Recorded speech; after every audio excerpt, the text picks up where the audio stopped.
Hello, this week on Five Brilliant Things, we have the wonderful stand-up Jamie Hutchinson. I did a stand-up gig at 9 in a talent show. Listen, I got robbed. I had to leave showbiz for 22 years because I seen how it is, man. When I was maybe 8, my dad sat me down and taught me how to read horse racing forms.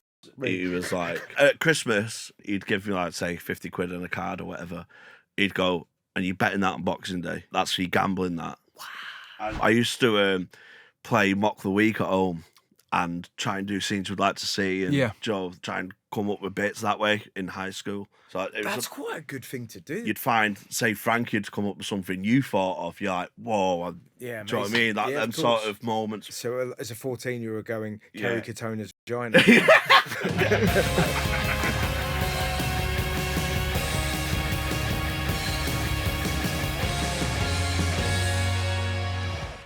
Jamie, lovely to meet you. Yeah, hi mate. Thanks for having me. I'm really good. Great. I like your energy instantly. Yeah, sprightly. Yeah, you've got real kind of fun trucker energy. Yeah, I mean that. That's what I go for. Yeah. But yeah, totally. Roll out of bed. You look like you'd be good fun on a road trip. Yeah, I'm actually quite quiet traveling. Really? Yeah, I think when I'm going anywhere new, I still have that northern yoke of like, oh, going to London. Do you know what I mean? It's so bit funny. of a stereotype, but It's so funny. I remember because I'm from Bristol, so I would travel. I used to drive into gigs in London, and I was exactly the same. Just that. Yeah. I can't believe I'm going to London. I know. But I'm having that like a map on my legs, trying to find the Amuse Moose. Wild. And you don't have that at all up north. Like it's just like I'm just going down hot water. I'm going down. Yeah, I mean that's what I mean. When people, because I'm at Hot Water all the time, and it's an amazing club. I was just saying off camera, it's like a city there basically. So you kind of a bit guilty by a bit too much of it. It's sort of law of diminishing returns because I'm so used to it. Yeah, maybe I take it for granted a little bit. Yeah, it's weird, isn't it? I'm very envious of you guys that you have that kind of. Like a gym. Yeah. That's what, and we haven't really had that in the UK. But I would argue Hot Water is the closest we have to that, where people feel like it's their top secret as well. Yeah, where you can just drop in. It's a similar thing, but but a place where people can drop in. Try stuff out without that kind of fear of like if you do badly you won't get booked again. Yeah. Not everywhere has that, and it's really exciting to kind of. To have your feet under the table of a gig. Oh, yeah, definitely. Where you can go, right, I've got a mad idea. I want to go to Hot Water, and it's going to be fine. If it tanks, yeah, it I did matter. At Halloween. So they have kids shows on a Sunday, and they have like mascots and stuff, like a family fun day. Yeah. So I want to go on as Buzz Lightyear. I'd been drinking all day. I just want to qualify. Yes. I was not in the right state of mind. Do you know, I think I've seen that. I think I've seen the footage. I went on It explains so much now. I went on as Buzz Lightyear, but just his underpants. Yeah. And I went on and did observational stuff as Buzz Lightyear. Yeah, shit-faced. But like, just moved in with this cowboy, man. Oh, it was amazing. And you're like sort of like a Louis C.K., but like as Buzz Lightyear, just like a man crumbling, basically. And what transpired, because I died for 40 minutes as Buzz Lightyear, which is pretty good off the dome. 40 minutes as Buzz Lightyear. I struggled to write 10 for myself. How long were you meant to be doing? 15. Yeah. But you know what I mean? Drag me off. Yeah. What transpired was, because I just had the Buzz Lightyear pants on, it just looked like I was wearing a nappy. Right. So none of the references really land. You think that's why it didn't go well? Okay. Nice. You got to give yourself that. yeah, exactly. Because you know what, it went badly. Yeah. Where's that big baby taking my space? Exactly. What is your first brilliant thing? First brilliant thing, football quizzes. Okay. Football trivia, football competitive quizzing. Yep. One of my favourite, I think it does more for my mental health than talking about my feelings, is having a pint, getting a phone down, and we have like a sparkle. I don't know if you're aware of the Sparkle website, where it goes, name the top 100 Premier League goal scorers, and you and your mates have a pint, and then you just shout out, Nate. You just be going, Adebayo, and you're like, wow, when you get one, it's like a dopamine rush. Yes. There's loads of different categories. So you can do countries and states of America and stuff, but just doing a football quiz, man, and that sort of, we still have Vim Yonk Day. Do you remember Vim Yonk, who played for Sheffield Wednesday? Yeah. Because one of the Sparkle questions was, players who scored against Man United in the treble-winning season, 98-99. Right. And because of the years of watching Premier League years, I went Wim Jonk, Sheffield Wednesday 1-0, and it's still celebrated as one of the greatest answers ever said in the pub. What's your team? United. Yeah. Nice. Okay. Happy days. Yeah. Yeah, not bad. But sometimes you've got to have like a sort of layer of knowledge. Do you know what I mean? It's not. There is a bit of a barrier of entry to it. It's a bit fascist in that way. Because we play it in the pub, and there's a guy, Mike, the taxi driver, and do you know that sort of old adage of a comic where they go, "He's a nice lad." Yeah. In a way to say, Yeah. Listen, he's not the best, but he's sound in a green room. He's a good pint. He's okay. Yeah. And we're playing like Premier League quizzes, and he always guesses Kenny Dalglish. Right. And we've got to type it in for him to like Premier League goal scorers. Like he retired in like 88 or something. Do you know what I mean? Yeah. But you've got to humour him because you don't want to hurt his feelings. Yes. So we're doing like top Liverpool goal scorers in the Premier League areas. Dalglish. Dalglish. Oh, you're not really. Yeah, you're a taxi driver as well. Like, good God, like you should be full of knowledge. I know. Yeah, I love stuff like that as well. And it's male bonding as well because we don't get a chance to really talk. There's a lot of, I hate that phrase, there's a lot of stigma around men's mental health.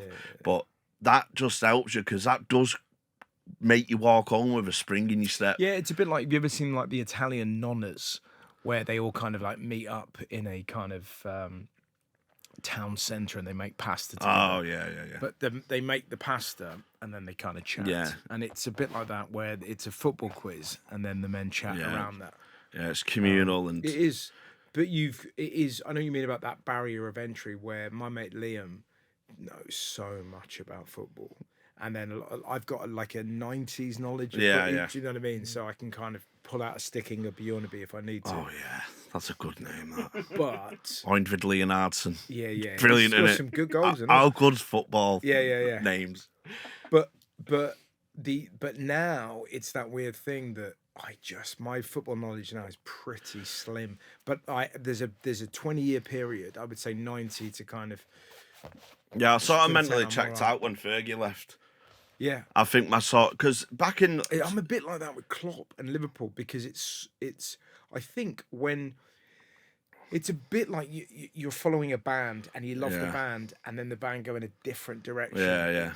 It is quite tricky because you go, that was my time. Like Arctic Monkeys, The Moon record sort of it's thing. funny, isn't it? And back in the day when I was 13, 14, it was sort of like, it was well before girls, do you know what I mean? It was like, I could name like the Lazio starting 11 or Juventus starting 11, and I was so overexposed to football, I kind of push away a little bit, do you know what I mean? I also think as well, like you think about those European nights, like where it felt like Man United played Juve every week in the 90s, but it was on ITV. Yeah. So everyone could watch it and it was so kind of communal, and now it's TNT. I guess it's slightly easier on Amazon Prime, but it just feels like there's a whole generation of kids that don't... Bob Wilson.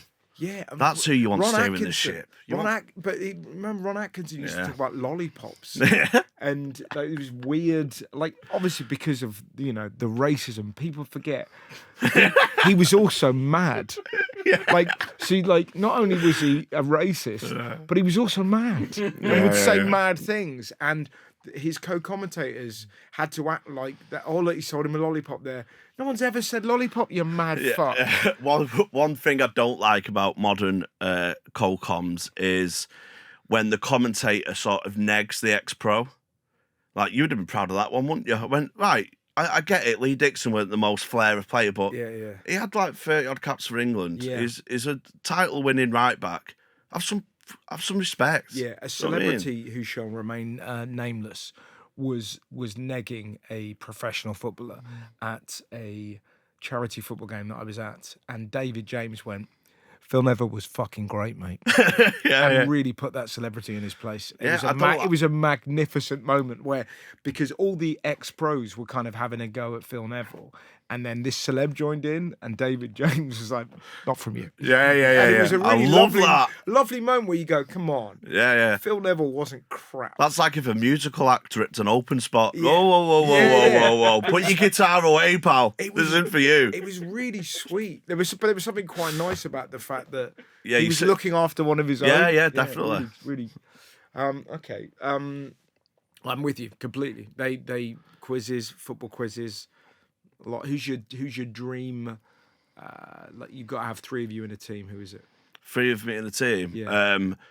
Well, there's a guy from Generation Football, Matt O'Gorman. Sorry, Ben. I love Ben Pitwell as well. I love all the lads at Generation Football, but Matt O'Gorman's got like proper like football autism. I call it. It's fucking brilliant. My mate McHugh from school. He's my sort of like we've done this for 20 years. We used to sit. Batman and Robin. We used to sit in science and play football, hangman and stuff. And I had to guess Paolo Di Canio while the fire drill was going off. And because he was filling it, I went, Paolo Di Ciano. And it's still to this day, I pronounce Di Ciano as Di Canio. Yeah. Well, there you go. Solid. Next brilliant thing. Next one is again about male bonding. Okay. Big on male bonding. Bonding over sitcom references. Okay. So I've had a lot of jobs, a lot of call centre jobs. You go into like, inductions and weeks of training and stuff, and you're trying to bond, and maybe it's football can sometimes be a bit divisive if you don't get the right sense of humour with football. If someone's not self-deprecating about the team, I find it's really hard to talk to them if they're too rose tinted and stuff. But when a sitcom reference lands, particularly like The Office, Peep Show and Partridge, I think are 3 really big quotable shows, and you sort of have that look and you're like, oh, we're going to be mates now. Yeah. And then you can sneak in quotes on the phone and stuff. I remember when I started, my mate Voucher Dave, we'd not really spoke until one of us, I can't remember who, said like a David Brent quote on the phone to a customer. I was like, and then friends. Away. Yeah. Is that what would you say is what's the quote you've used most? I mean, I sneak loads in on phone calls, like office quotes and stuff. So probably Brent quotes, I'd guess. What is that? Sometimes the accusations will be false. Yeah. I think I've used that a lot. And do it while you're on the phone. Yeah. Doing the Pinocchio sign for listeners. It's really funny, isn't it? That specifically that character, the impact that had on acting, on particularly comedy acting, but also the way that people are comedically, the way that men are comedically in this country, it changed. Overnight. It's massively. Suddenly, everyone was doing a version of that kind of. Well, it's so like the little well after something funny just changed everything, didn't it? Yeah, you see it in stand up now. I mean, Massively. It's definitely in stand up, and sitcoms in general. There's like reruns of The Office almost in just a different format. I know there's specific Office remakes, but I mean like so people just do nothing, and this country, they all have that sort of DNA of The Office in. And did you ever watch The Services by Peter Kay? Yeah, I loved it. That was sort of pre-Office and that hyper real stuff, and obviously Royal Family as well. That real capturing reality. But that Peter Kay thing was fantastic. Yeah. Really good. It's really funny with like, and because the first series of Phoenix Nights is great, and then the second just can't quite. That it just, but it's still great. Yeah. But it's that what I hated most is it became like fucking Blur and Oasis again. They're both great. Can we not just both enjoy them? But it became no, you got to have one or the other. Yeah. You got to have Office. What an era though. Oh, what an era that is. Then yeah. Peep Show's like 2 years later. So that was the last great era sitcom, I think. Like the Royal Family, Early Doors, Lead Balloon, those hyper real. Thick of it, great. Yeah. Royal Family's great, though, isn't it? Like when it's got like, it's one of the great things. I mean, it's one of the things about aging, isn't it? That you like Gavin and Stacey's on UK Gold now. Yeah. And you'll catch an episode and just go, God, this is so good. It's so deft. I love a deft. Yeah. Well, with Royal Family, I love Ricky Tomlinson's just sort of Yeah. Joe, when Dave said something stupid, he's like, Yeah. But they're so. I'd love to know the process as to how they wrote those. oh, the capture silence, yeah. Yeah. Well, I heard. But the confidence to do that, and to even have it in the script. Did they have it in the script, or did the characters know, or did they get to this feeling? Well, it's cast perfectly. Oh, I can't believe the casting. That's just striking gold in it. I mean, Yeah. you got even the sort of side characters, for want of a better phrase, like Jessica Hines and yeah, the fella who plays Joe and Mary and stuff. And Jeffrey Hughes who plays Twigger. They're just so perfect. Do you know what I mean? It's almost like they're not acting. It's like you've just stumbled across them, which is what the atmosphere was going for. Yeah. I think Caroline Aherne had pitched it and produced it. It was like the first non-audience sitcom. yeah. And Which they went, is really interesting, given that she'd come from Mrs. Murray. Yeah. Which was a big audience, Yeah. And they went, you're off your head, you can't. And so I'm not doing it then. So then obviously someone else picked it up. So I just love that bravery of her. She was clearly a genius. Oh yeah. But that it's so small and well observed and authentic and funny and. How they used to write it, they used to go to cafes, Did they? her and Craig Cash, and just like over here, Yeah. just quintessential chitter chatter and stuff. Yeah, and just put it. Well, Peter Kay was similar. I'm pretty sure he would dictaphone family meals. Yeah. And capture those little small. Little turns of phrases and Really interesting, isn't it? What would be your ultimate sitcom? Do you think? If Well- you had to put one. it's difficult because I have such a love for. Fawlty Towers was my first fall into comedy, I guess. When I stumbled across it by accident. My dad used to record Match of the Day for me, and on a Sunday morning I'd wake up, he'd still be hungover, and I'd bang Match of the Day on, and I must have picked the wrong video, and it was Fawlty Towers, and he came down, he heard me crying with laughter. So I've always got a soft spot. How old? I was about 6 or 7. Oh, wow. Yeah, and I'm laughing at the slapstick stuff there, like Manuel getting hit and stuff, and then because I grew love it so much, I sort of started to understand the nuances and the subtlety of Basil having a breakdown sort of thing. So I've always got a soft spot for that. Only Fools and Horses as well, just universally loved. The Office, Royal Family. I love loads of different reasons, so it's hard to really put a favourite. I love them all. Did you come to sitcom before stand-up? Oh, yeah. I sort of, the first stand-up I watched was Peter Kay live at the Blackpool Tower, so I would have been about 9 or 10 then. And I did a stand-up gig at 9 or 10 in a talent show, just doing sort of like, terrible jokes about like, oh, your parents, that sort of thing, sticking it to the man about teachers. How did it go? I came second in the talent contest. Wow. Yeah, but Who beat you? listen, I got robbed. Go on. I had to leave showbiz for 22 years because I seen how it is, man. Right. Who won? Some fat girl sang Titanic Right. and just tugging on heartstrings, mate. Absolute woke nonsense. Yeah. Woke. Like that. I love that. Even the blue coat was like, nah, you had that, mate. Really? Yeah, the blue coat was like, no, I thought you won. She got the tears, man. She Subo'd it. But you've got the industry behind you. Yeah, I got You'll be it. all right. But that must have felt great. Like age 9. Yeah. Picture he's got a fag in his hand. Go, should have been you. That. Do you smoke, by the way? You do now. She sends me to my room. Well, with all my games. Thanks, Mum. What is your next brilliant thing? My next brilliant thing is Rolls of Honour. Okay. Oh, it's so important to be Rolls of Honour. You know, I came up through like circuit gigs, like cricket clubs and rugby clubs.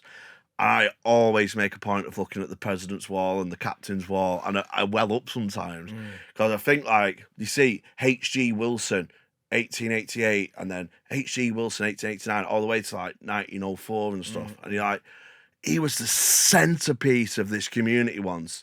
And when was the last time anyone spoke about H.G. Wilson? I just like get well up when you're still important to this place. You are the fabric of this place. So I love a Roll of Honour, man. Yeah, I hear you. And I used to invent sports. I'm a gamesman. If I were into stand-up, I would go into like board gaming. I'd be like at Hasbro, banging on the door at Hasbro. Yeah. I used to invent games. So one of them was called the Chambers Cup. So all you need for the Chambers Cup is a dictionary, a pack of cards, and a dice. Right. Hours of fun. Yeah. So you have the cards out. You deal it out like the FA Cup. Yeah. So you have to do the commentary. You have to go 7 of spades at home to the 4 of hearts. Jack of diamonds will play the Jack of clubs. Ooh, a Jack Derby there. And then when all the fixtures are out, say it's the last 16, you rearrange like what's the headline game. So Jack of diamonds, Jack of clubs. That's like, United versus Liverpool or Liverpool versus Everton, whatever. Pay-per-view. That's the headline act. Yeah. Then you roll the dice, and whoever wins goes through. And if it's a draw, there's a penalty shootout, obviously. And then you turn the cards over and you see who's gone through. And then it's quarterfinals, semi-finals, and then the final. It's only a free roll final. Right. So you roll the dice 3 times, yeah. and it could be like 16, 13 and stuff. And there's the scope for comebacks basically for the drama. And then why the dictionary? I hear you crow. At the front page of the Chambers Dictionary, there's a blank page, and you write the winner down. Yeah. So you'll write like year 2000, Jack of Diamonds, 2001, and I can act out decades in an afternoon. Yeah. And then you like hold it up, and you put the Jack next. Say whoever won, you put the dictionary there and like the little card there to like say they're the champion for that year and stuff. Yeah. And then you have multiple winners. And then once you start to develop this world, you can start to commentate and like you can have like former champions then. So you can have like 5 diamonds. Oh, they've not won since 2002. And this is 20 years in the future. And this old dog like fighting back and stuff. Yeah. And it's more about noting who's won. I also do a darts World Cup every year where I act out every country. Do you do this on your own? Yeah. I let someone in once and it went bad. Yeah. I let someone into my game. Well, it's a bit like if you play. I used to love Championship Manager and Football Manager. Yeah. And my brother, who's a huge football fan, very good footballer, just didn't go for it at all, and it would spoil it.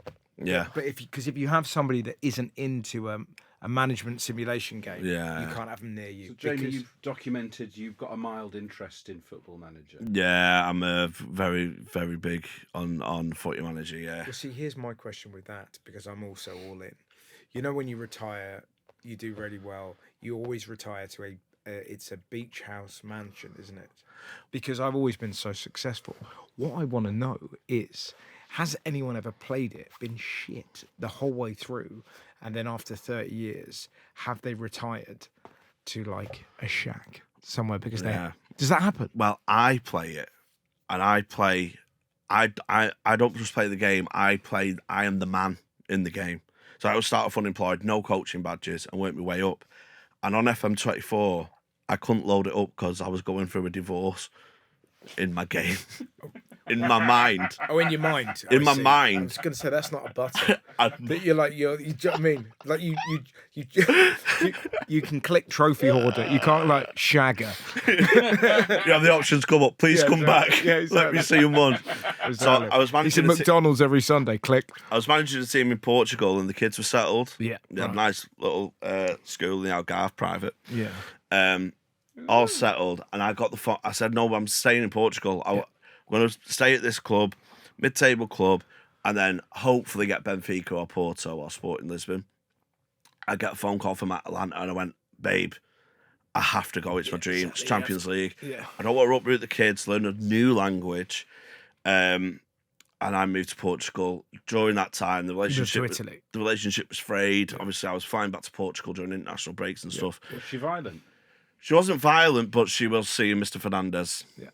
Exactly. Well, someone's got to, upkeep the pool. That's what I mean. So it was just frayed, and I was loading the game. And I'm winning Serie A after Serie A, but I've lost the love of my life. Yeah. And then I couldn't stop playing it because I was playing the game, being so successful. I had an unbeaten season, treble winners. But what of the man? Yeah. Yeah. So have you always had this? Have you an only child?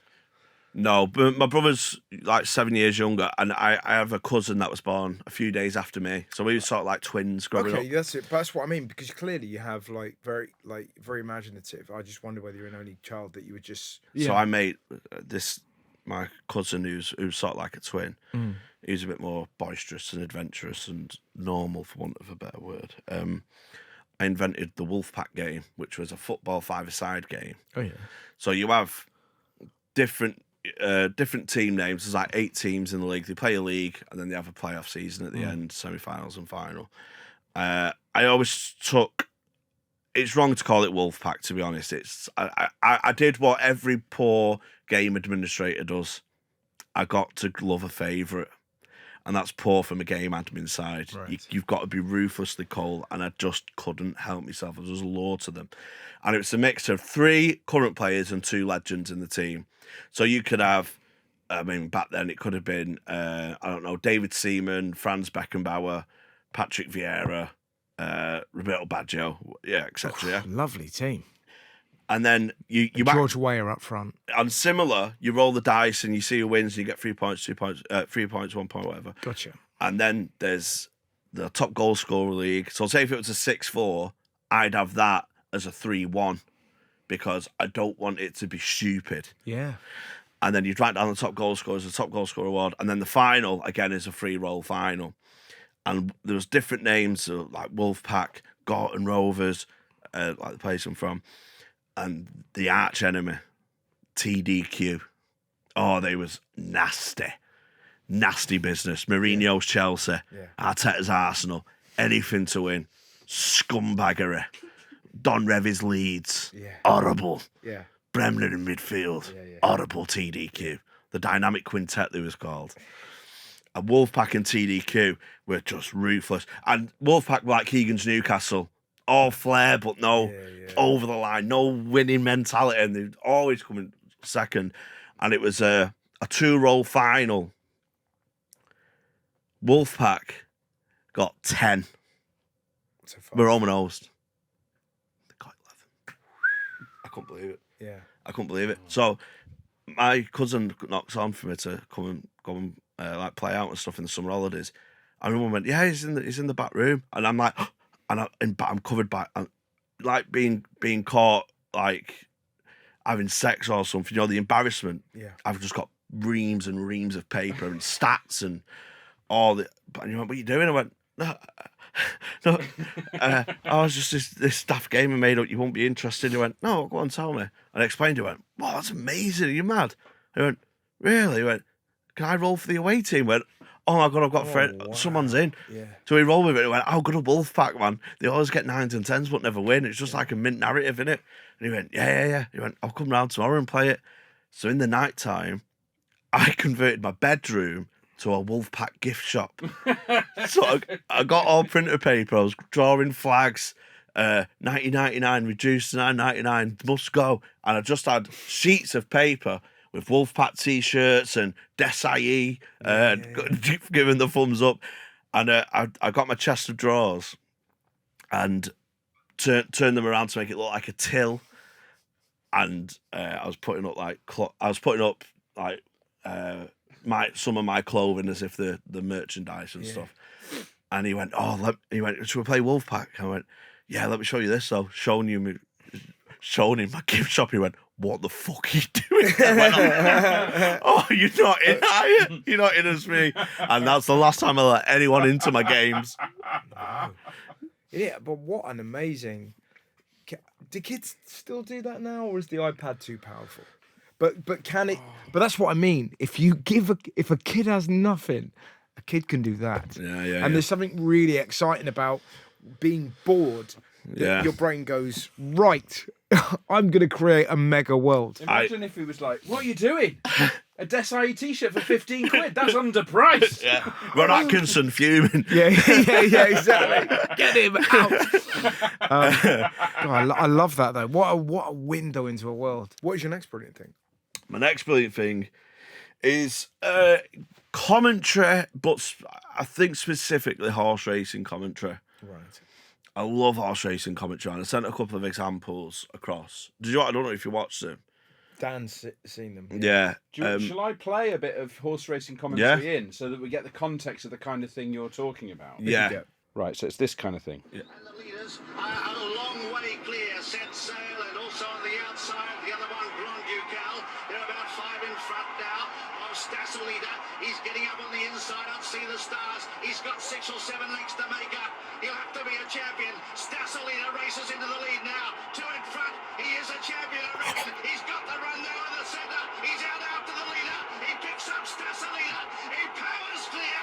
See the stars racing away. Perfection in equine form. A horse of a lifetime. He's just going to go on and win the yard by 2 lengths. Tight. Okay, well, for the benefit of the people at home, Jamie was sort of like wiggling, and you became an 8-year-old girl looking at Taylor Swift. Then I used to listen to that before comedy competitions. Oh, really? I find it so inspiring. Okay. So would you come out nailing? But what I find interesting about that is it feels like you're a fan of the sport rather than the money that you get. Yeah, because that's the only relationship that I would have with that. That you go, oh, this horse that I don't really know about is winning, and I'm going to get some money. I just love the narrative around the storylines you get in horse racing. Just beats any drama I've ever watched. Wow. The comeback stories, and so See the Stars for context was, as Jim McGrath rightly said, horse of a lifetime.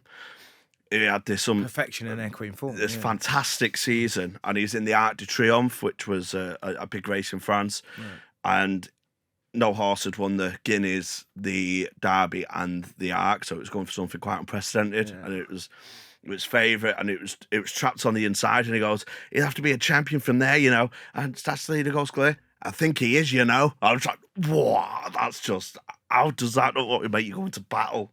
So, when I was maybe 8, my dad sat me down and taught me how to read horse racing form, because he was like, okay, well, we come from a family of gamblers, right. And I used to go in the bookies with him, and it was just a metropolis to an 8-year-old. I just fell in love with it. Yeah. It's about then you could go in. Jim Ram's bottom in open and show. those little pens will be perfect size for an 8-year-old. Yeah, I know, yeah.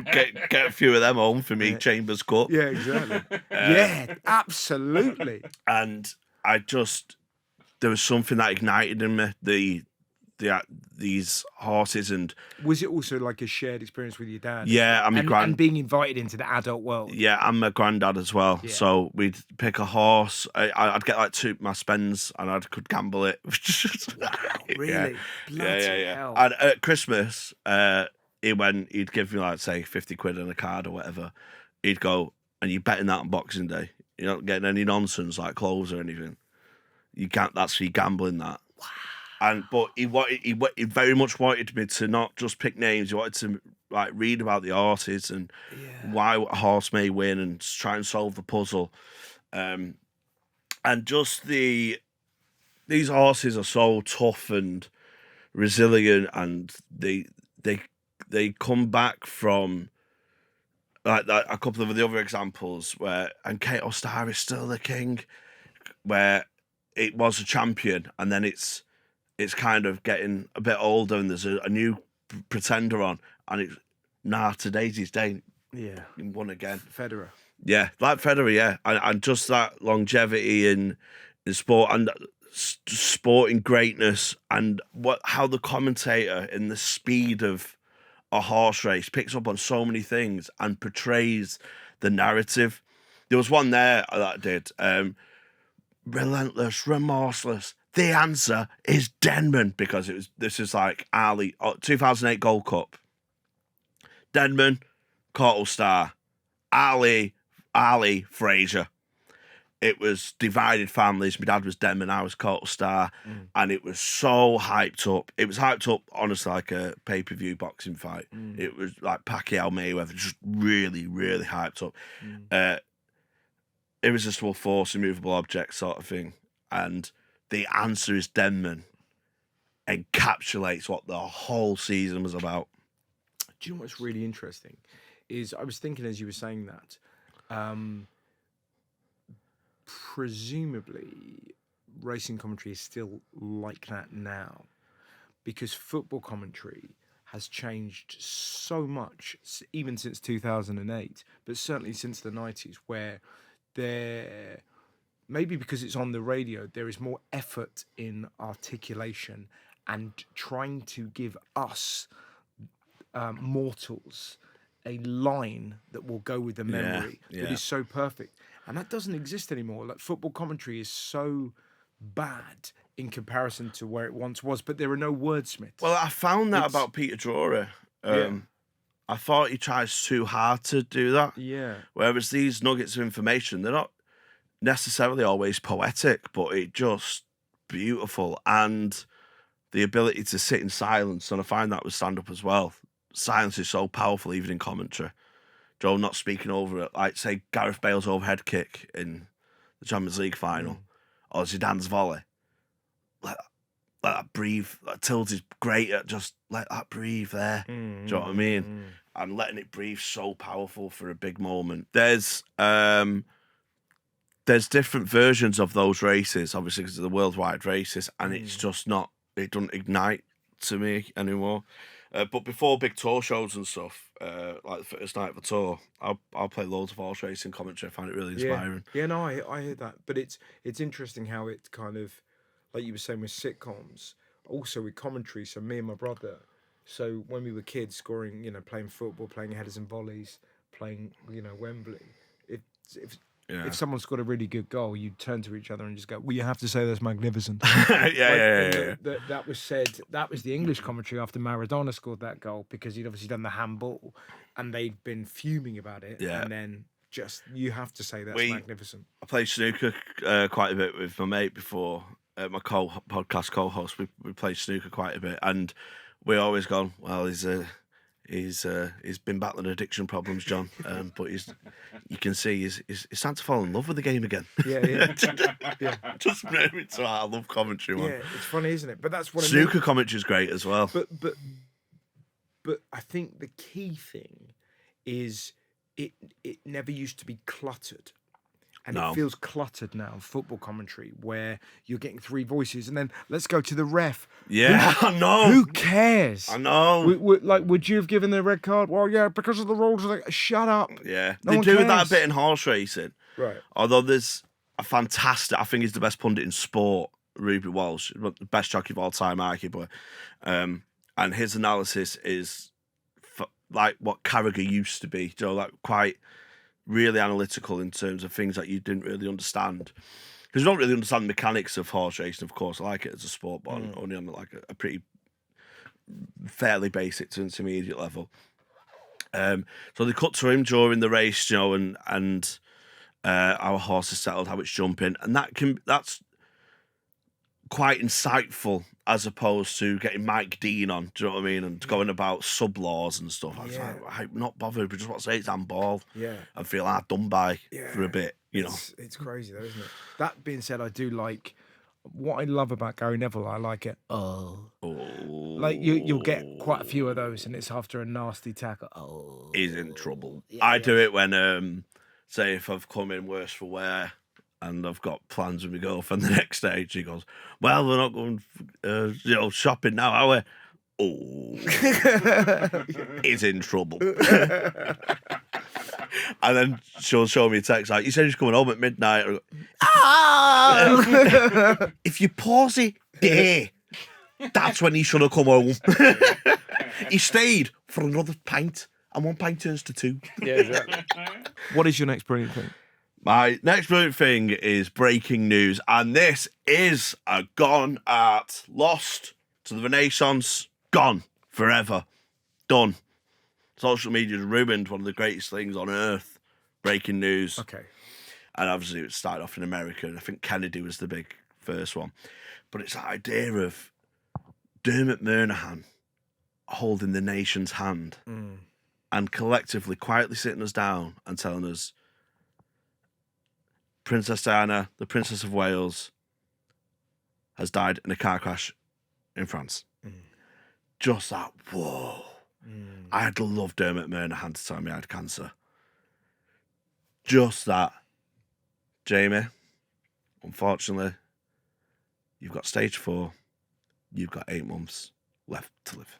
And I'd feel that the calmness to it, whereas like Twitter now, it's cancer, cunt, there. Do you know what I mean? It's really slapping your face, and it gives respect to the occasion when it's a statesman like Burnahan, Yes, or MacDonald, yes, Stewart, yeah. Witchell.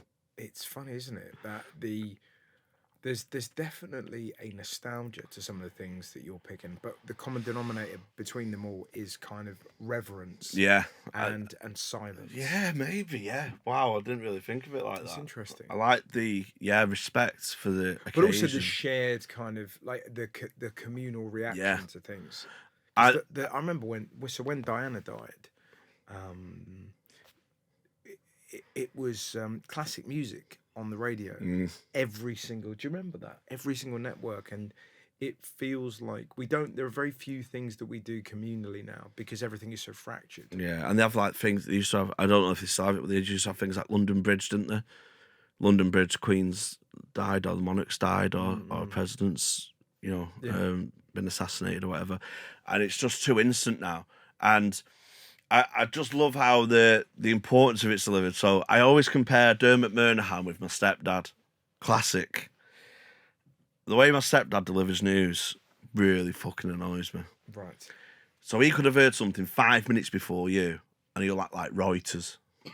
But the way he delivers it winds me up. So say, for example, right, come in, having a brew or whatever, he'd be reading the paper, and he'd go, right, he'd go, well, that's the Beatles reunion not coming then.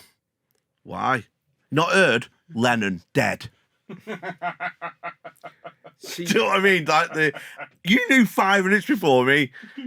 The arrogance of that.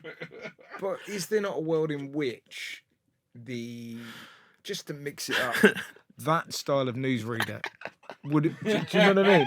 Of just sort of like gossipy, sort of slightly camp, Yeah. do you know what I mean? Just like, but delivered sort of beyond a curtain. There's no empathy there.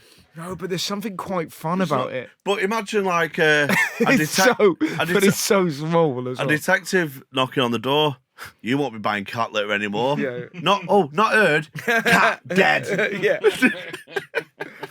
But I remember our dog was our first dog, family dog, was very ill, and my mum went away for a weekend holiday, and the dog wasn't very well at all, and my brother took it upon himself to take the dog to the vets and have the dog put down, which is a huge move when you're 16, right? Yeah. So Daniel, because he knew it was the right thing to do for the animal, he woke me up. I'd done a gig.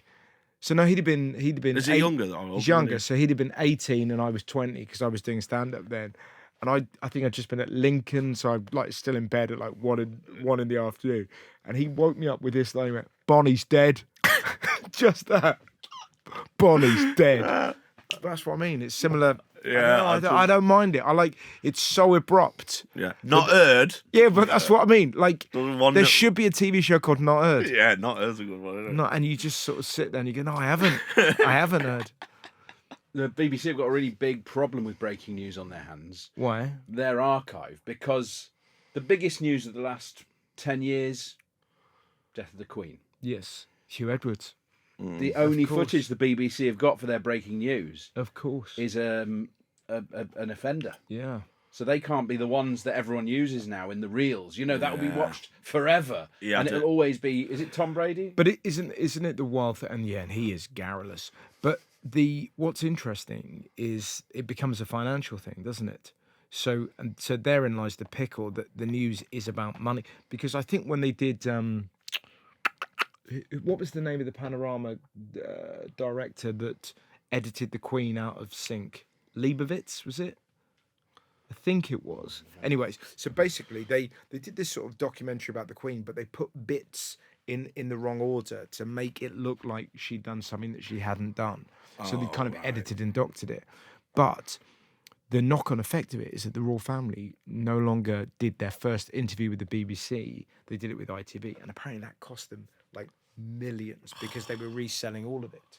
So a similar thing where that with Hugh Edwards, they would have lost so much money. Just get Clunes to do it, right?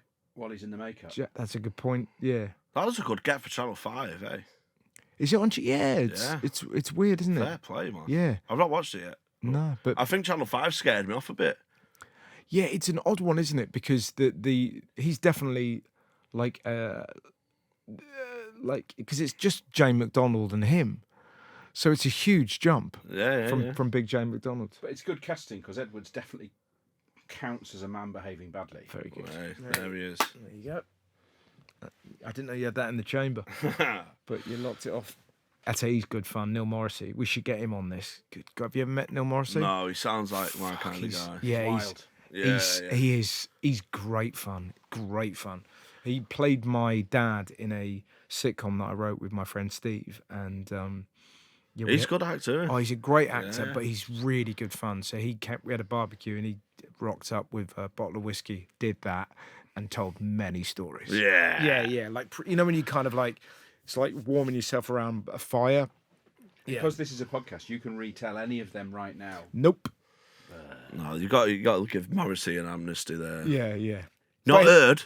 Sack Leslie Ash. Yeah. But Morrissey would be an excellent host of Not Heard. A really, really good host. Yeah, as Tony from Men Behaving Badly. Yeah, exactly. What's the breaking news that when you think of it is the one that you go to? For me, it's Diana. I watch Diana quite a bit. So how old were you? 6. Yeah. Yeah, I mean, it obviously didn't sink in as a 6-year-old, obviously. No, you weren't like that. But she was the nation. My princess! Yeah, exactly. They had that when the Queen Mother died. Oh, God, I'm heartbroken. I got to get down Betfred. They had like a girl crying, and it was like, oh, look at her there crying for the Queen Mum. She's crying because she needs a nappy change, I'm sure. Yeah, it's funny. But the Queen was a bizarre one, wasn't it? The rigmarole. We had it for my TV show, and it was just we were just wading through all the archive footage, and some of the reactions was extraordinary. Like Ray Parlour, I think without any, but he wasn't joking. He it was like a 10-minute video about what the Queen meant to him. And he did a Cobra bomb. Yeah, he got bombed. Yeah, but it was Ye getting Cobra. But I think he was being serious. There were so many, and that was what was frustrating about doing, because we put real effort into doing a show that we could put on air, and then they wouldn't let us put it on because it was. It was treating it with lightness. But you think, are you on social media? Like everyone's doing it. She's on every WhatsApp that I belong to. The Queen is like, when Philip died, she was all over Tinder on my WhatsApp. These jokes exist. It's part of the British way. It's really frustrating when that happens, when this kind of like weird hand appears in the sky and goes, "You're not allowed to do that," and you're like, "Are you aware of what's going on?" That's it, yeah. Because we did a podcast and I interviewed her by Ouija board. Yeah, exactly. So just making peace with Diana and that. Yeah, they put her next door to Diana and stuff. She was saying. I suppose like 9/11 was the last one. I don't know. Do you know? It's so 9/11. I remember so clearly. Yeah. Because I rang up Silky. Oh yeah. The comedian from Liverpool, and I was trying to get some gigs, and he said it was probably, I don't know when it had happened, but it was I hadn't seen the footage, and he went, "What?"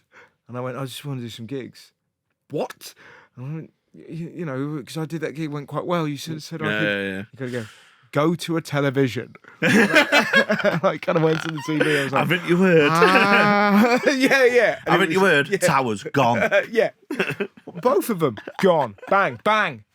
So that's my kind of memory of it. What was your memory? I was in primary school, and we went home and saw the second one live. And it saw that thing of like, is that like a replay of? Yeah. I was watching it live with Kay Burley. Good ankle woman. Mad. Yeah. Mad. So what were you going to say? I had a gig that night. Did you? Yeah.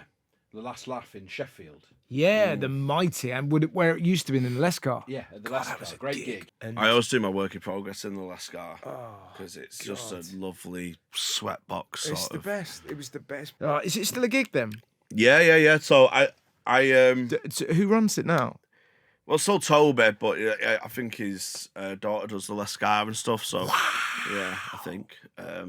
So yeah, I did a couple of work in progresses there last summer for this tour I'm on now. It's just amazing. It's just proper on your knees sort of comedy. I love that, man. And are you, what stage are you with the tour?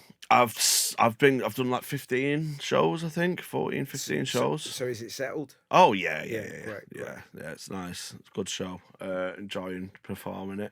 Shows have been good so far. Do you have like a biggie that you're looking forward to? I'm doing Manchester Apollo in November, so that was huge for me. That's my dream venue. Do you know what I mean? Where it's a great room as well. So I've been I got Jason Manford's DVD when I was 14. Yeah. So I was like 2005, 2006.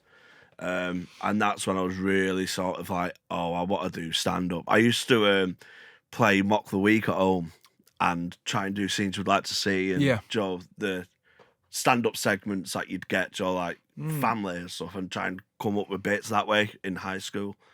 So that's quite a good thing to do. Yeah, it's a really good writing. Yeah. And because like the naivety, it's like obviously now you know, I'm thinking it's all off the dome, or the magic of it. Yeah, it's so funny because I remember that when I was a kid, I would watch the Comedy Store on Paramount Plus, and I would kind of watch them over and over and try and somehow figure it all out. Yeah, but there wasn't a show where you were given a prompt. This is your homework. Yeah, and what we used to do when I started, there's a few of us who used to go to like this open mic every Wednesday in Manchester. So Manchester's great because there's gigs pretty much every night. So it was a really good place to start because I was gigging those 6-7 nights a week easy.